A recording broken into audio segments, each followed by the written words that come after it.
जरा सोचिए, एक ऐसी सिविलाइजेशन जिसने आज के इंजीनियरों को भी हैरान कर दिया, और वो भी बिना किसी मॉडर्न मशीन या कंप्यूटर के। देखिए, हम अक्सर पुरानी दुनिया को बस पिरामिड और खंडहरों से ही जानते हैं, है ना? लेकिन आज हम एक ऐसी कहानी में उतरने वाले हैं जो ईंटों और पत्थरों से कहीं ज्यादा गहरी है। ये कहानी है हड़प्पा सभ्यता की उस छुपे हुए साइंटिफिक दिमाग की, जो आज भी एक बड़ा रहस्य बना हुआ है। तो यही वो पहेली है जिसे हम आज सुलझाने की कोशिश करेंगे। मतलब बिना केमिस्ट्री की किताबों के, बिना इंजीनियरिंग के फॉर्मूलों के उन्होंने ये सब किया कैसे? कैसे वो ऐसे रिजल्ट्स तक पहुंचे जो आज भी हमें चौंका देते हैं? तो चलिए एक जासूस की तरह सुरागों को जोड़ते हैं और पता लगाते हैं कि हड़प्पावासी अपने वक्त से आखिर कितना आगे थे। तो हमारी ये पड़ताल हमें सीधा ले चलती है सिंधु घाटी सभ्यता में। और यहाँ हमारे सबूत आप देखिए, कोई पुराने ग्रंथ या पत्थर पर लिखी बातें नहीं है। नहीं, हमारे सबूत हैं उनके बनाए हुए मिट्टी के बर्तन, उनके धातु के औजार और वो ईंटें जिनसे उन्होंने अपने शहर बसाए। यही साधारण सी चीजें उनकी जबरदस्त साइंटिफिक सोच की गवाही देती हैं, जो किसी भी किताब से कहीं ज्यादा साफ साफ बताती हैं। तो हमारी जांच का पहला सुराग एक मामूली सा मिट्टी का बर्तन। अब आप सोच रहे होंगे कि भाई एक बर्तन हमें साइंस के बारे में क्या बता सकता है, लेकिन असल में ये सिर्फ एक बर्तन है ही नहीं, ये तो अपने समय की एक केमिकल लैब का प्रोडक्ट है। चलिए देखते हैं कैसे। और ये मैं कोई बड़ा चढ़ाकर नहीं कह रहा।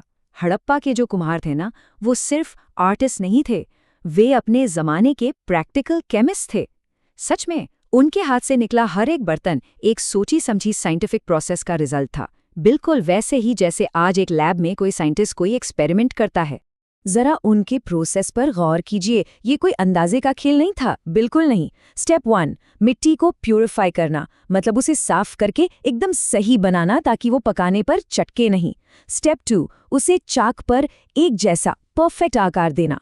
और सबसे जरूरी स्टेप 3, उसे भट्टियों में, आप मानेंगे नहीं, 1000 डिग्री सेल्सियस से भी ज्यादा तापमान पर पकाना। हर कदम पर कंट्रोल और परफेक्शन, यही तो साइंस की पहचान है ना? और बात यहीं खत्म नहीं होती। उनके रंगों को तो देखिए। बर्तनों पर ये जो खूबसूरत लाल रंग है ना, ये आता था आयरन ऑक्साइड, जिसे हेमाटाइट भी कहते हैं, उसे सही टेम्परेचर पर गर्म करने से। और काला रंग, वो मैंगनीज ऑक्साइड से। मतलब उन्हें ये पता था कि किस मिनरल को कैसे प्रोसेस करने पर कौन सा पक्का रंग मिलेगा। ये सिर्फ आर्ट नहीं था, ये मिनरोलॉजी और केमिस्ट्री का एक जबरदस्त कॉम्बिनेशन। तो ठीक है, मिट्टी में केमिस्ट्री तो उन्होंने साध ली थी, लेकिन क्या वो धातु, मतलब मेटल जैसी सख्त चीज के साथ भी इतने ही माहिर थे? चलिए अब अपनी जांच के दूसरे सुराग की तरफ बढ़ते हैं, मेटल, और देखते हैं कि उनकी मटीरियल साइंस की समझ कितनी गहरी थी। वो लोग कॉपर को, तांबे को अपनी मर्जी से कोई भी आकार देने में उस्ताद थे। खेती के लिए कुल्हाड़ी, रोज के काम के लिए चाकू, और यहाँ तक कि सुइयां और सजने के लिए गहने भी। ये सिर्फ चीजें नहीं थी, ये एक डेवलप होती हुई सोसाइटी की जरूरतों को पूरा करने वाले हाई टेक टूल्स थे।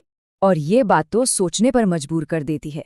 4000 साल, जरा सोचिए, इतने लंबे समय के बाद भी किसी मेटल का अपनी धार बनाए रखना, ये सिर्फ अच्छी कारीगरी नहीं हो सकती, ये उनके मेटलर्जी के ज्ञान का एक ऐसा सबूत है जिसने वक्त को भी मात दे दी है। सवाल ये है कि आखिर उन्होंने ये किया कैसे?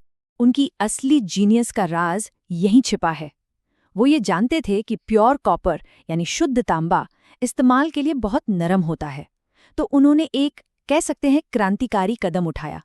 उन्होंने तांबे में टिन या आर्सेनिक जैसे दूसरे मेटल्स मिला दिए, और नतीजा एक बिल्कुल नई धातु, जो कहीं ज्यादा मजबूत थी, ज्यादा टिकाऊ थी, और जिस पर जंग भी नहीं लगता था।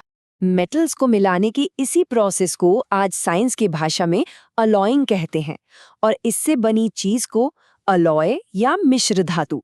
कमाल की बात यह है कि हड़प्पावासी इस प्रिंसिपल को हजारों साल पहले ही समझ चुके थे, और इसका इस्तेमाल बेहतर टूल्स बनाने के लिए कर रहे थे। ये उनकी दूर की सोच का एक और पक्का सबूत है।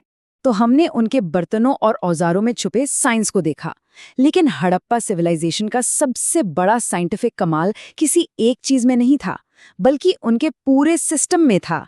और इस सिस्टम का राज सिर्फ एक शब्द में छिपा है, स्टैंडर्डाइजेशन, यानी मानकीकरण। यही वो चीज थी जिसने उनकी सभ्यता को इतना ज्यादा सफल बनाया। जरा सोचिए, हजारों स्क्वायर किलोमीटर में फैली एक सिविलाइजेशन जिसमें मोहनजोदड़ो और हड़प्पा जैसे कई बड़े बड़े शहर थे। लेकिन हैरानी की बात यह है कि एक शहर में जो ईंट मिली है उसका साइज दूसरे शहर में मिली ईंट के साइज के बराबर है। बिल्कुल बराबर। ये कोई इत्तेफाक नहीं था, ये एक सोची समझी प्लान्ड व्यवस्था का नतीजा था। और ये चार्ट इसी कमाल को दिखा रहा है। इन बार्स को देखिए, चाहे वो ईंटों का साइज हो, बर्तनों की क्वालिटी हो या फिर वजन करने वाले बाट, सब कुछ स्टैंडर्डाइज्ड था। इसका मतलब क्या है? इसका मतलब है कि उनके पास क्वालिटी कंट्रोल और प्रोडक्शन का एक ऐसा कॉमन सिस्टम था जो आज की मॉडर्न फैक्ट्रीज जैसा था। और यही उनकी साइंटिफिक सोच का सबसे बड़ा सबूत है। देखिए, स्टैंडर्डाइजेशन का मतलब ही है एक ऐसा प्रोसेस बनाना जिसे बार बार दोहराकर एक जैसा रिजल्ट पाया जा सके। यही तो साइंटिफिक मेथड की नींव है। वो सिर्फ चीजें नहीं बना रहे थे, वो एक ऐसा सिस्टम बना रहे थे जो भरोसेमंद था और एफिशिएंट था। तो हड़प्पा वासियों का बनाया ये सिस्टम और उनका ये ज्ञान सिर्फ उनकी सिविलाइजेशन के साथ खत्म नहीं हो गया। बिल्कुल नहीं, इसने एक ऐसी विरासत को जन्म दिया जिसका असर आज भी महसूस किया जा सकता है। चलिए देखते हैं कि कैसे उनकी जलाई हुई ये मशाल आगे बढ़ती रही। हड़प्पा के दौर में जो टेक्निक्स डेवलप हुई, जैसे भट्टियों का साइंस, अलॉय बनाना और स्टैंडर्डाइज कंस्ट्रक्शन, वो गायब नहीं हुई। यही नॉलेज भारतीय उपमहाद्वीप की ज्ञान परंपरा की नींव बनी, जिसे आगे चलकर वैदिक, मौर्य और गुप्त साम्राज्यों ने और भी ऊंचाइयों पर पहुंचाया। ये भारत की साइंटिफिक जर्नी का पहला और सबसे मजबूत कदम था। उनकी टेक्नोलॉजी की क्वालिटी इतनी जबरदस्त थी कि उसकी डिमांड इंटरनेशनल थी। हड़प्पा में बने प्रोडक्ट्स मेसोपोटामिया और ईरान के बाजारों तक पहुंचते थे।